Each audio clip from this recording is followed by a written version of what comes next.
Yes, complex and international and organised. This is modern slavery. Let's discuss this further now with Cherie Blair, who is the chair of the law firm Omnia Strategy and a barrister specialising in public international law and human rights. Andrew Forrest is a philanthropist and chairman of Fortescue Metals Group. He's also the founder of the Walk Free Foundation, an organisation working to end slavery. It's lovely to have both of you on the program. And Cherie Blair, I want to start with you and just go back to something that Kevin Hyland had touched on, and I want to just get a little bit more definition around this. When we're talking about slavery today, what do we mean, and where does that intersect with indentured labour, with illegal immigration, and how do you work your way through these various definitions? Well, you touch on a very important point there, if I can say so. It's a very multifaceted thing, modern day slavery, and it comes in effects in different areas. So, for example, for corporations, it can be about their supply chain. It's not actually what the corporations themselves do, but what's happening down their supply chain on other sides of the world and how people are being treated there. And then, of course, locally, whether in UK or in Australia, it's about, as we heard from Kevin, what's happening on our own streets and the crimes that are being committed against vulnerable people in our own societies. And that's much more a law enforcement issue as well as an immigration issue. And then finally, of course, it operates on an international level. And we've heard a little bit about how there are now more international movements, whether it's the SDGs, whether it's the Bali process, which I know Australia co-chairs with Indonesia, and how we can work as an international community to stamp out this evil. Yeah, you've touched on a lot of things there, and I want to ask you how the British law has impacted thus far, particularly around the corporate responsibility in identifying those links in the chain. Absolutely. We are very proud of the fact that in Britain we were one of the early adopters of modern slavery legislation. And key to that is the requirement that companies, international companies who operate in the UK and have a turnover of over 36 million, every year have to put in a modern slavery report. Now, what they have to say in the report is not prescribed, and indeed you can comply with our modern slavery legislation by saying we're doing nothing about modern slavery. But the best companies have used this as an opportunity to look at what's happening, to address what's happening in their supply chain, and to set out concrete proposals of what they're doing to prevent it and to protect people, vulnerable people in their supply chain. So people like Marks and Spencer's, Vodafone, Sainsbury's, I know companies that will be familiar to some of your viewers, have produced excellent reports. The key to this is transparency and actually getting this issue both onto the agenda of companies and, in addition to that, to enable interested people, including, of course, NGOs, to investigate what's happening and raise public awareness. And there's no doubt at all this annual reporting has certainly done that. Whether it needs to go further and have more teeth is an issue I think Kevin touched in your video that you've just played. And I want to come back to you just on that point, but I want to bring Andrew Forrest in now, Andrew, and talk about our region, I suppose, the Asia-Pacific and more broadly the Indo-Pacific, where the majority, if I'm right, the majority of this global slave trade takes place. How much is being done in this region to combat it? Well, not nearly enough. We have around 60% of the world's population, around 70% of the world's slaves reside really in our backyard. Australia's stepping up with a Modern Slavery Act. I'm delighted about that. I think equal, if not even more powerfully than that example, is the Bali process, which both Cherie and Kevin have spoken about. The Bali process is very much an Australian government, Indonesian government and Walk Free initiative to have the major countries of our backyard. You know, there's 45 odd countries coming together annually and putting on the table as countries what they're doing about modern slavery. Now, this is a world first for an intergovernmental organisation. I think Australians can be very proud of the Bali process, very proud that the Modern Slavery Act should be brought in within months now. Does it go far enough? Well, look, I'd like to flesh that out with you further. I would say not. OK, well, I will come to that in a moment. But just on this region, and as someone who does business in this region as well, you are dealing with countries that in some cases have very questionable human rights records. So how difficult is it to try to get consensus around issues like slavery when you're dealing with various nations with varying degrees of legal systems and political transparency, corruption and indeed violations of human rights? And violations of law. It's a fantastic question. Cherie touched on it as well. What do these companies do when it goes down beyond their own immediate by line of sight supply chains? I say to you very strongly, it isn't that hard. Fortescue found very serious slavery in its supply chains. It's part, on top of my daughter Grace's experience, it's part of the reason why I began to devote my life to fight this dreadful evil. We found slavery deep in our supply chain simply by asking the question. We sent out affidavits to all our contractors, 3,500 of them, to say, tell us about your sensitivity to modern slavery, tell us about your own work practices. If you've got any slight hint you might have slave-like practices, then tell us and we'll work it through with you. And we discovered thousands of people making goods for us under the most horrific conditions, with short life expectancies, being fed just enough to keep them alive. And there they were, I'd have to say, not far from dying. And this was, if you look back up the chain, it was to a British company who was serving us and serving companies all over the world. They've all got slavery in their supply chains, not just us. I'll come back to Cherie Blair in just a minute. Just a further question. I want to dig down on that a little bit more deeply. As someone who does business in the region, and you find yourself almost wearing two hats here. You have you're trying to do business deals, you have corporate interest, but you're also talking to people about what is a fundamental moral and legal question as well. When do those things intersect? And do you have to wear two hats? And you're dealing with a whole lot of countries, as I pointed out here, that maybe don't have the same attitudes that we in Australia or in Britain may have. Okay, look, hard-hitting question again.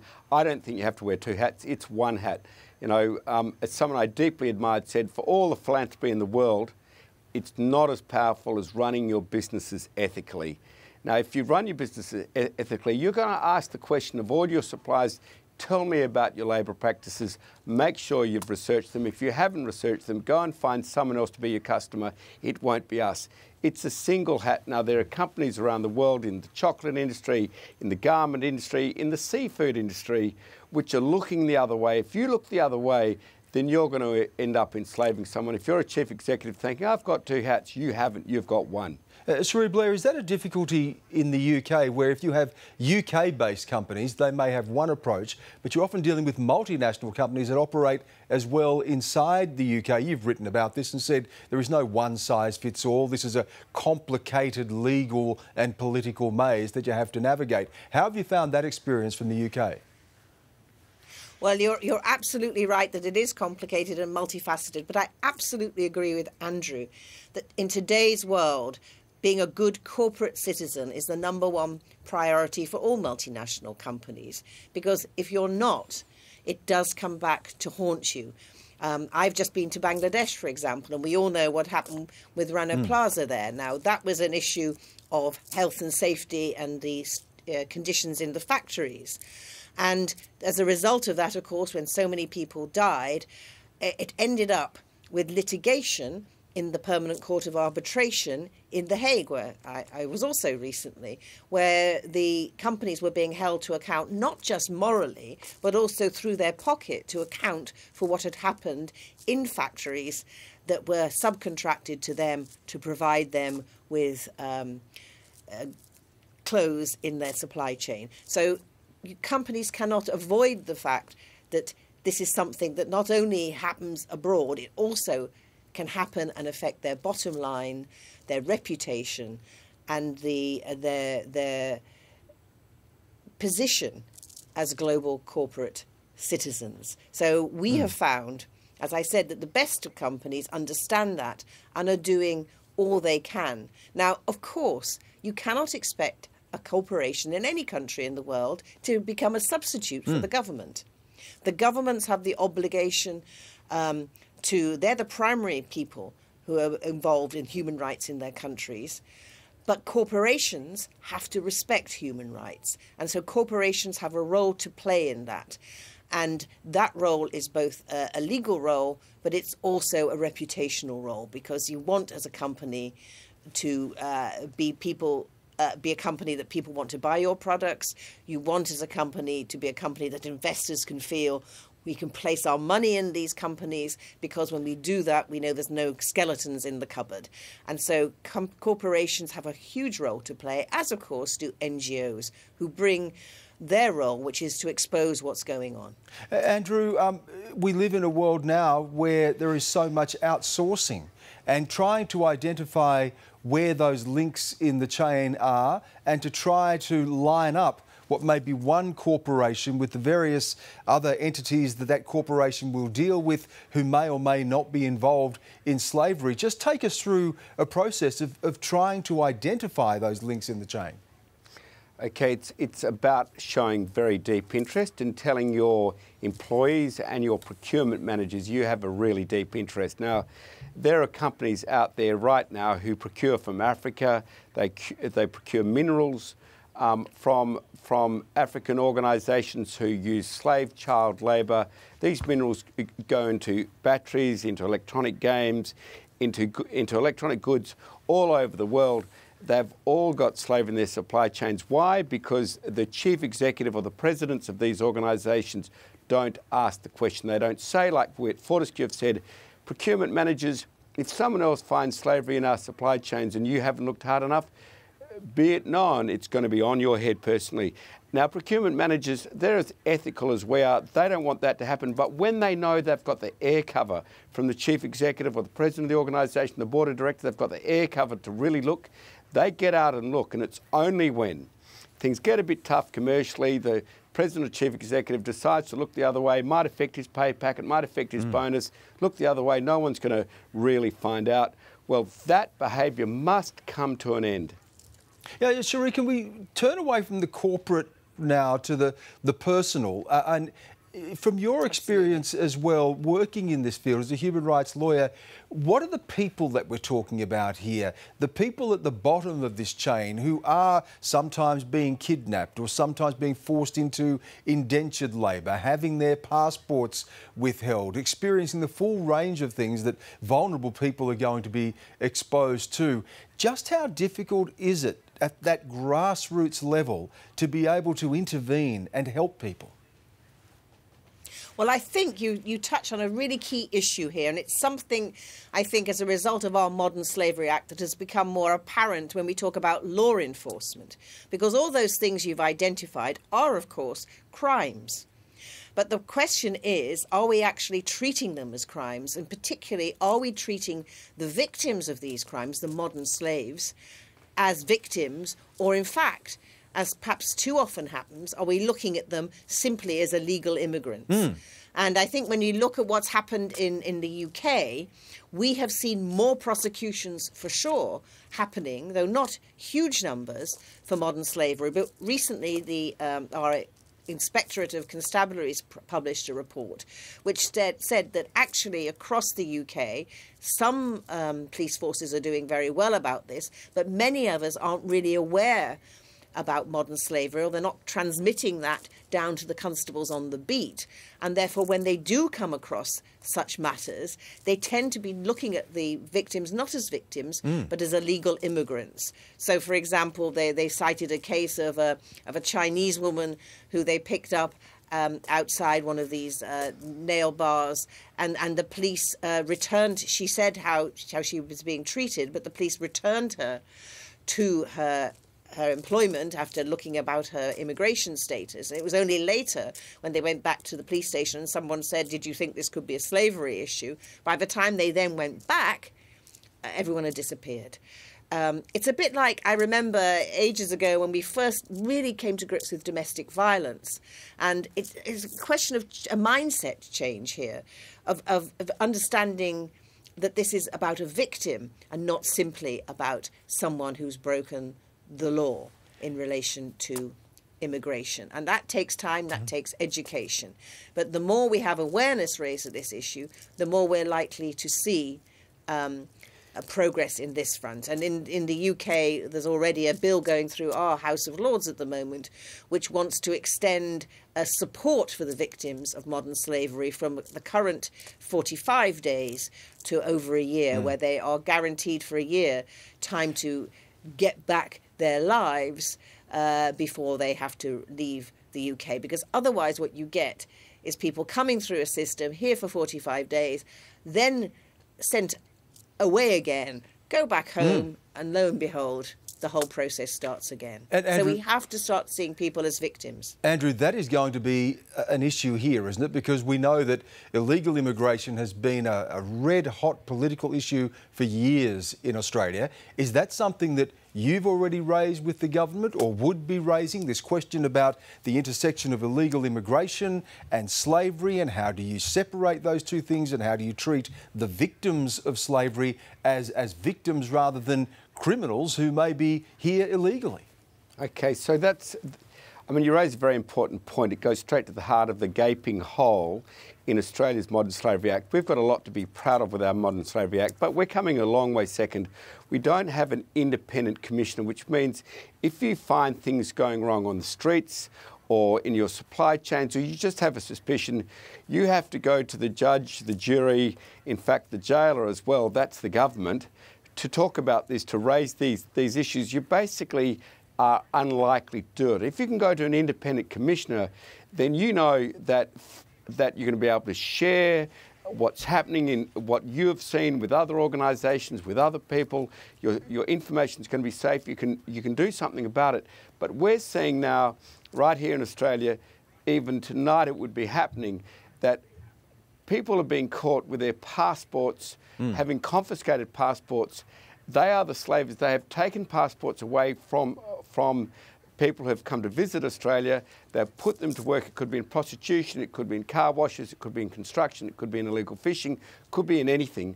But when we find those people who've had their passports confiscated, because we don't have an independent commissioner who can drive multi-government agencies such as the Australian Federal Police and immigration and caring for these people, we treat them as illegal immigrants. Now, hold the phone. They didn't steal their own passports. They were confiscated from them by people who are going to treat them as slaves. Once they go past their period of entry into Australia, they're now an illegal. Now, that's been forced upon them. Can I just come in on that then? Have you raised this specifically with the government, and what's the response been in separating the illegal immigration question from the slavery question? Well, it's a really, really valuable point. These people who are slaves are not trying to sneak their way into Australia. They came to visit Australia, they came to work in Australia on a working visa, holiday, etc. They get caught, they get enslaved. How do you do it? You take away someone's passport. Once you confiscate someone's passport, then they quickly become an illegal immigrant, not by their own doing. And if we just let immigration in, bang, the victim becomes the criminal. That's got to change. If we have an independent commissioner, costs very little money. You know, I do say to government, Walk Free alone has put up $50 million into this. We've dedicated another $75 million into this. You know, for a small office cost, we can have an independent commissioner which can address these issues, and we're not going to treat the victims as criminals while the criminals get away with it. Cherie Blair, you raised this at the start, and that is the question of what more can be done. What are the failings still in the system? I mean, you've had some time now to see how your law there is working. Where are the improvements? What needs to be done more? Are we talking harsher penalties? Are we talking greater cooperation, awareness? What is it? Well, I think a mixture of all those things. I think one of the things, I, by the way, absolutely agree with Andrew about the Commissioner. Kevin has made such a difference to this issue in our country, and I think somebody like Kevin could also do something the similar way in Australia. But I think one of the things that involves is actually about training and awareness. So training is for the police forces, because I've just told you that in the UK we've discovered that our police forces aren't always aware. And so I think a commissioner could drive that that training issue. Awareness raising, again, is about the publicity. We've had a lot of publicity in the UK, both around prosecutions, which always raises publicity because the stories themselves are so compelling that the press tend to like to report them. So that's a good issue. In relation to corporations, I think there is an issue in what we have done, which is about not actually prescribing what it is companies should do. So in some extent, I think companies could often welcome a bit more guidance from the government about what's expected from them. And at the moment, our legislation is very vague about that. We could tighten that up. And at the end of the day, we have no penalties at the moment. And I think there comes a point when, for persistent failure to deal with this, you do need to think of penalties, probably some kind of proportion of turnover that would address these issues. I think we can be proud of what we've established so far, because this is a learning curve, and we are seeing by what's happening here, and we will see from what develops in Australia what more needs to be done. So I don't see the Modern Slavery Act as the end of the process. I see it very much as at the beginning. Just under a minute, Andrew. I want to give you the final word on this. And you've heard what Cherie Blair's had to say about the issue of penalties. We're in the process of enacting this law now. Up front, would you be looking at really tough penalties on corporations so they get the message? Cherie and Kevin have really spoken incredibly well on this subject. I would not start with penalties. I would look straight to the heart of business and say, look, there's thousands and thousands of businesses who will participate in this Modern Slavery Act. We're going to give you a period of time to really allow your chief executives, your chairmen to get out and ask the question. Now, if you don't ask the question, if you're not instructing your procurement officers, if you're not wearing that one hat we spoke of to say, hang on, we're going to run an ethical business, that means we're going to procure ethically, then after a period of time, if there's recalcitrants out there, then they need to get penalised. But I'd like to say to every Australian business and every foreign entity operating in Australia, wear one hat, the ethical hat. Good to talk to both of you. A terrific conversation. Cherie Blair, Andrew Forrest, thanks for joining us. Thank you. Thank you.